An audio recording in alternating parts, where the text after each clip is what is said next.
कहानी विष के दांत में मध्यम वर्गीय अंतर्विरोधों को उजागर किया गया है।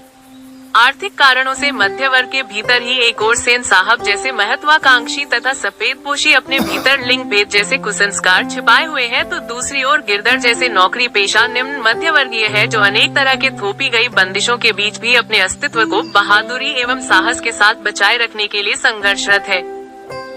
यह कहानी सामाजिक भेदभाव, लिंग भेद, आक्रामक स्वार्थ की छाया में पलते हुए प्यार दुलार के कुपरिणामों को उभरती हुई सामाजिक समानता एवं मानवाधिकार की महत्वपूर्ण नमूना पेश करती है। विष के दांत पाठ का सारांश। सेन साहब एक अमीर आदमी थे। उनकी 5 लड़कियां थी, एक लड़का था। लड़कियां क्या थी? कठपुतलियां। वे किसी चीज को ताड़ती फोड़ती न थी, दौड़ती और खेलती भी थी तो केवल शाम के वक्त। सेन साहब नई मोटर कार ली थी, स्ट्रीमलैंड।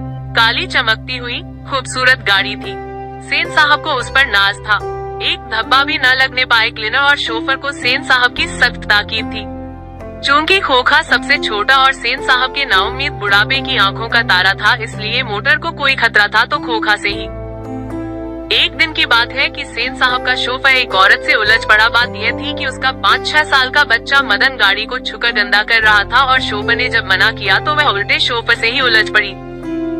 वह मामला अभी सिमटा ही था कि इस बीच खोखे ने मोटर की पिछली बत्ती का लाल शीशा चकनाचूर कर दिया। लेकिन सेन साहब ने इसका बुरा नहीं माना और अपने मित्रों से कहा, देखा आप लोगों ने, बड़ा शरारती हो गया है काशू, मोटर के पीछे हरदम पड़ा रहता है।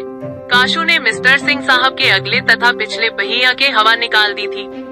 जब मिस्टर सिंह विदा हो गए तो सेन साहब ने मदन के पिता गिरधर लाल को, जो उनके फैक्ट्री में किरानी था, उसे सेन साहब ने खूब खरी खोटी सुनाई और कहा कि बच्चों को संभाल कर रखो। उस रात गिरधारी लाल ने अपने बेटे मदन की खूब पिटाई की। दूसरे दिन शाम को मदन कुछ लड़कों के साथ लट्टू नचा रहा था। खोखा ने भी लट्टू नचाने के लिए मांगा, लेकिन मदन ने उसे फटकार दिया, अबे भाग जा यहाँ से, बड़ा आया है लट्टू नचाने, जा अपने बाबा की मोटर पर बैठ। काशू को गुस्सा आ गया। वह इसी उम्र में अपनी बहनों पर, नौकरों पर हाथ चला देता था और क्या मजाल उसे कोई कुछ कह दे। उसने न आव देखा न ताव, मदन को एक गुस्सा कस दिया। मदन ने काशू पर टूट पड़ा, उसकी मरम्मत जमकर कर दी। काशू रोता हुआ घर चला गया, लेकिन मदन घर नहीं लौटा। 8-9 बजे रात को मदन इधर उधर घूमते हुए गली के दरवाजे से घर में घुसा। डर तो यही है कि आज अन्य दिनों की अपेक्षा मार अधिक लगेगी। रसोई घर में घुसा, भरपेट खाना खाया, फिर बगल वाले कमरे के दरवाजे पर जाकर अंदर की बात सुनने लगा। उसे इस बात का ताज्जुब हो रहा था कि उसके पिता क्यों गरज तरज नहीं रहे हैं, जबकि उसने काशू के 2 दांत तोड़ डाले थे। इसका कारण यह था कि उसके पिता को नौकरी से हटा दिया गया था और मकान खाली करने का आदेश दिया जा चुका था। वह दबे पांव बरामदे पर रखी चरपाई की तरफ सोने के लिए चला कि अंधेरे में उसका पैर लोटे पर लग गया। ठन ठन की आवाज सुनकर गिरधर बाहर निकला और मदन की ओर बढ़ा। उसके चेहरे से नाराजगी के बादल छट गए।